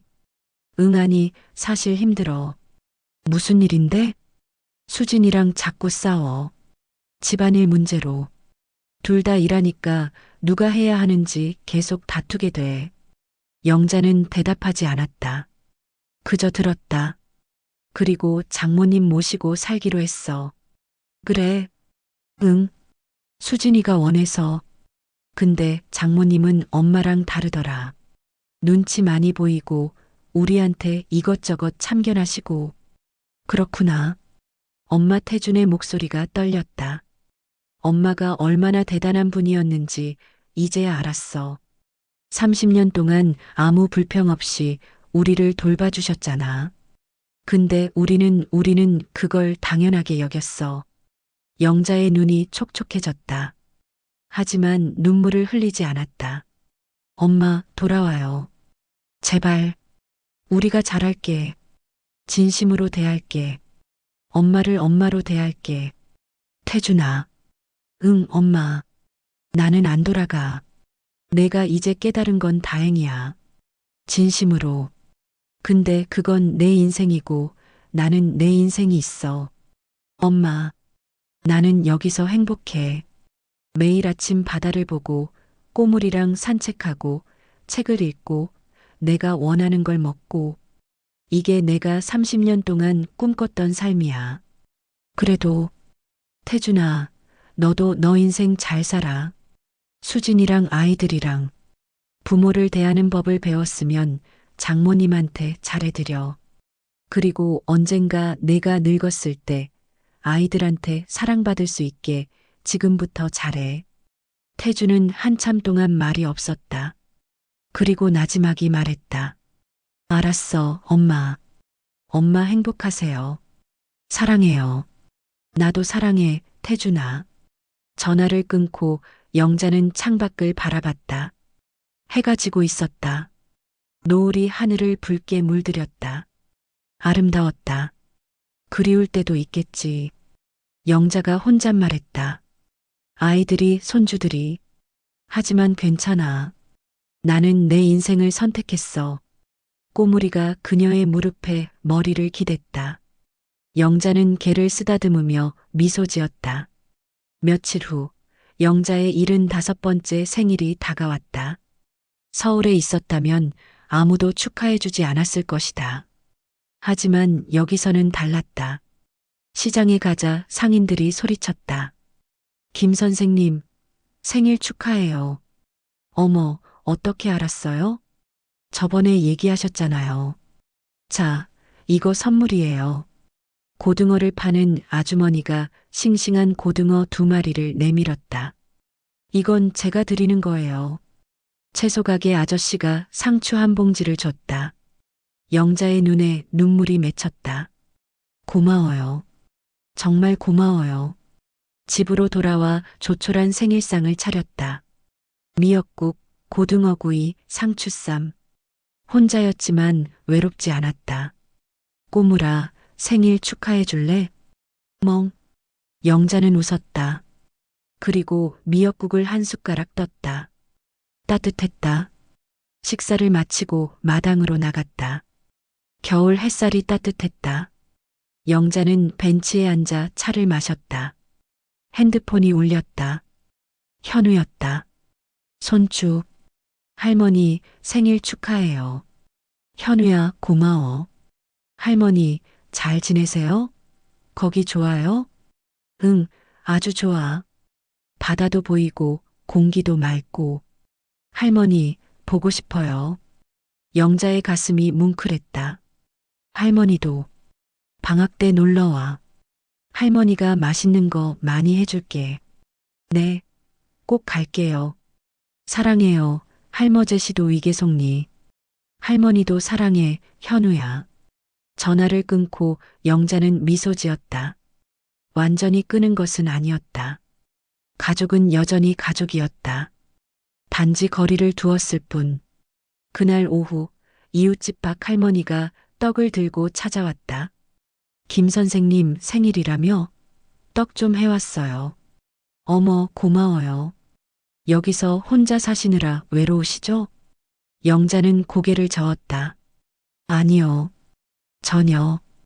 여기 오고 나서 처음으로 외롭지 않아요. 박 할머니는 영자의 손을 잡았다. 선생님 얼굴 보면 알아요. 행복하시다는 거. 좋은 선택하셨어요. 고마워요. 저희 집에 놀러 오세요. 남편분이랑 같이. 아, 혼자시구나. 그럼 더더욱 자주 오세요. 우리 같이 차 마셔요. 그럴게요. 정말 고맙습니다. 박 할머니가 돌아간 후 영자는 다시 혼자가 되었다. 소파에 앉아 차를 마셨다. 창밖으로 바다가 보였다. 파도가 끊임없이 밀려왔다. 30년. 영자가 중얼거렸다. 30년을 희생했지만 이제 나는 자유야. 저녁이 되었다. 영자는 간단히 김치찌개를 끓였다. 혼자 먹는 저녁이었지만 편안했다. 시간에 쫓기지 않았다. 눈치 볼 필요도 없었다. 식사 후 영자는 마당에 의자를 놓고 앉았다. 별이 하나둘 나타나기 시작했다. 수없이 많은 별들. 서울에서는 볼 수 없었던 별들. 꼬물이가 그녀의 발치에 누웠다. 영자는 걔를 내려다보며 속삭였다. 꼬물아, 우리 잘하고 있는 거 맞지? 멍. 그래, 맞아. 우리 잘하고 있어. 영자는 하늘을 올려다봤다. 별들이 반짝였다. 그녀는 깊게 숨을 들이마셨다. 이제부터는 나야. 김영자. 누구의 엄마도 누구의 할머니도 아닌 그냥 김영자. 석 달이 더 지났다. 봄이 왔다. 영자는 텃밭에 씨를 뿌렸다. 상추, 고추, 토마토, 오이. 매일 아침 물을 주고 정성껏 돌봤다. 작은 싹들이 돋아났다. 생명이 자라고 있었다. 마을 사람들과도 친해졌다. 박 할머니와는 일주일에 두세 번 차를 마시며 수다를 떨었다. 시장 상인들과는 농담을 주고받았다. 영자는 이 작은 공동체의 일원이 되었다. 어느 날 현우와 지은이가 할머니 집을 찾아왔다. 방학이었다. 할머니, 지은이가 현관에서 소리쳤다. 영자는 마당에서 일하다가 달려나왔다. 어머, 우리 손주들. 어떻게 왔어? 버스 타고 왔어요. 아빠가 태워줬어요. 영자는 현관 밖을 내다봤다.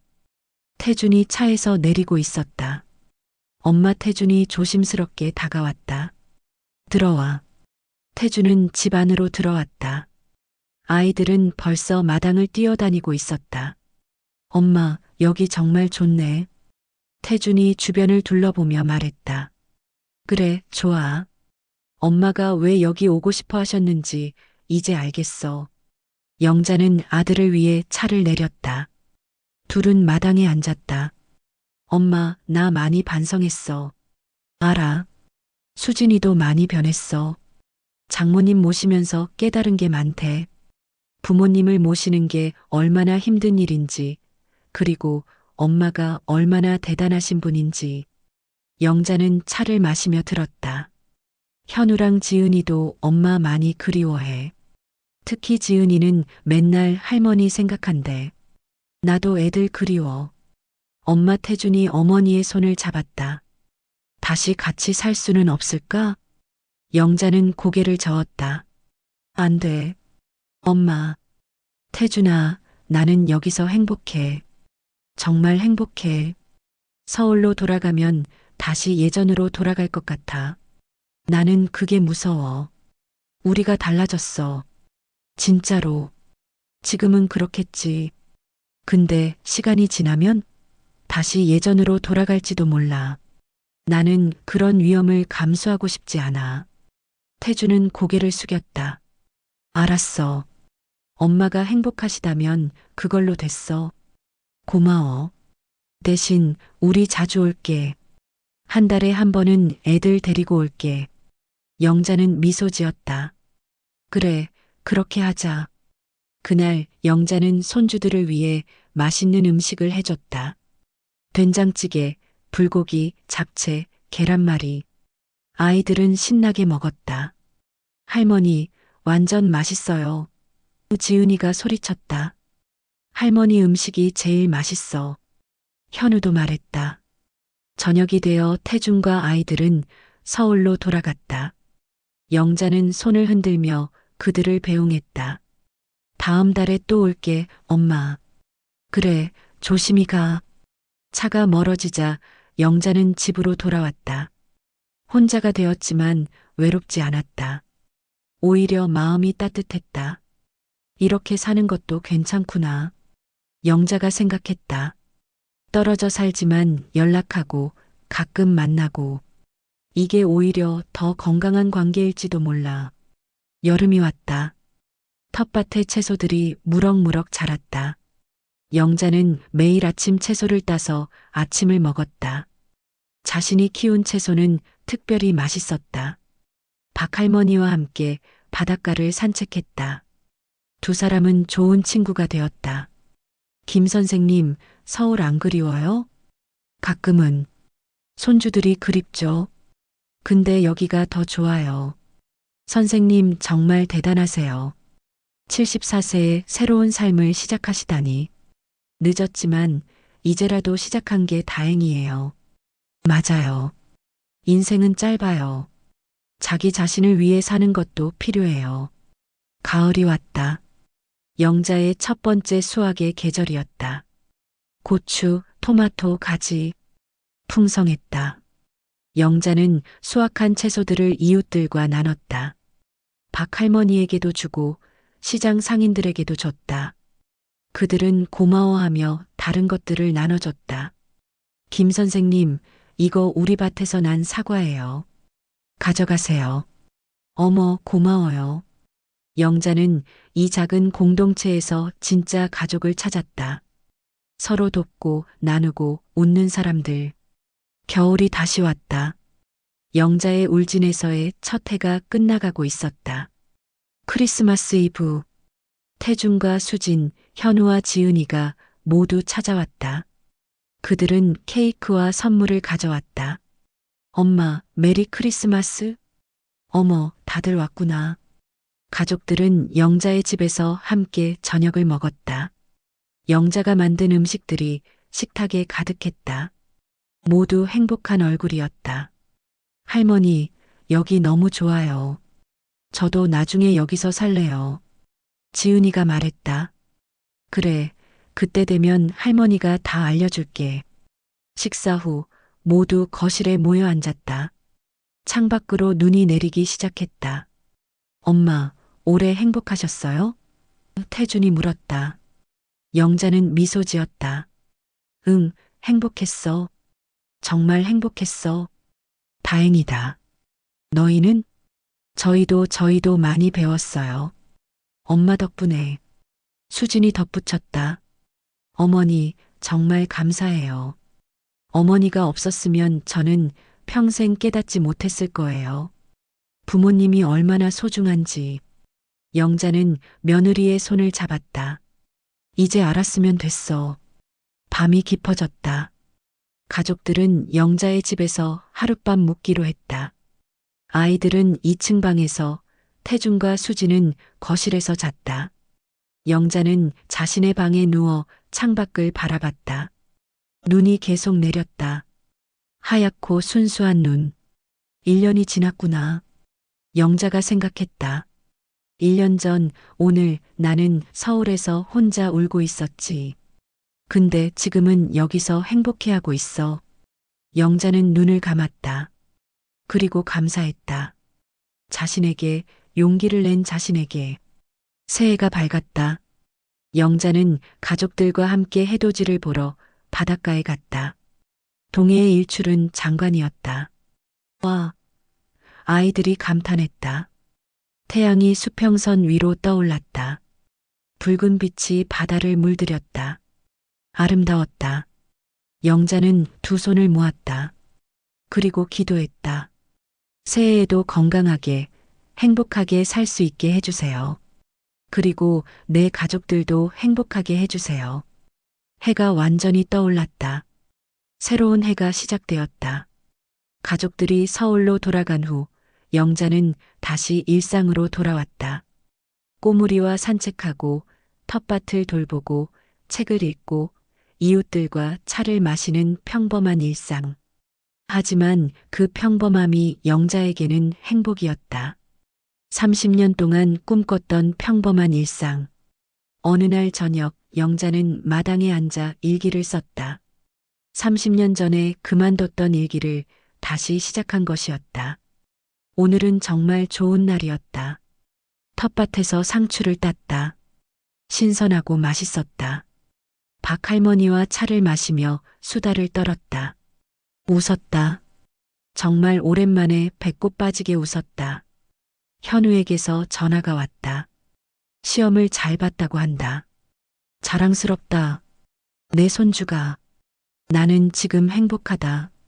74년을 살면서 지금이 가장 행복하다. 늦었지만 이제라도 나를 찾은 것이 감사하다.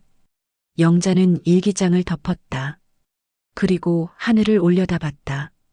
별들이 반짝이고 있었다. 여보. 영자가 하늘을 향해 속삭였다. 세상을 떠난 남편에게. 나 잘하고 있죠? 당신도 기쁘시겠죠? 바람이 불었다. 마치 대답하는 것처럼. 영자는 미소 지었다. 그리고 집 안으로 들어갔다. 지금 그녀는 울진에서 바닷바람 맞으며 꼬물이와 산책하고 텃밭을 돌보며 차 한 잔의 여유를 누리는 평화로운 삶을 살고 있다. 멀리서 아이들이 그리울 때도 있지만 그녀는 더 이상 돌아가지 않는다. 그녀의 마음 한구석엔 이제부터는 내 삶을 살겠다는 다짐만이 단단히 자리 잡았다. 별빛 아래 바닷바람 속에서 김영자는 자유로웠다. 그리고 그것으로 충분했다. 75세의 김영자에게는 아직도 많은 내일이 남아 있었다. 그리고 그 내일들은 모두 그녀만의 것이었다. 마무리 멘트. 여러분, 김영자 할머니의 이야기는 여기서 마무리됩니다. 74세에 30년 동안 살던 집을 팔고 홀로 새로운 삶을 선택한 한 여인. 그녀의 결정이 옳았을까요? 아니면 너무 극단적이었을까요? 가족을 위한 희생은 어디까지여야 할까요? 그리고 그 희생이 당연하게 여겨질 때 우리는 어떻게 해야 할까요? 만약 여러분이 김영자 할머니였다면 어떤 선택을 하셨을까요? 그리고 만약 여러분이 태준이었다면 어머니를 붙잡기 위해 무엇을 했을까요? 더 중요한 질문이 있습니다. 혹시 지금 여러분의 부모님은 괜찮으신가요? 혹시 우리도 모르게 부모님을 당연하게 여기고 있지는 않나요? 댓글로 여러분의 생각을 들려주세요. 그리고 오늘 이 영상을 보신 후에는 꼭 부모님께 전화 한 통, 메시지 한 줄 보내보시는 건 어떨까요? 사랑해요. 고마워요. 건강하세요라는 짧은 말 한마디가 부모님께는 큰 위로가 될 수 있습니다. 너무 늦기 전에 시청해주셔서 감사합니다. 구독과 좋아요는 더 좋은 이야기를 만드는데 큰 힘이 됩니다. 다음 영상에서 또 만나요.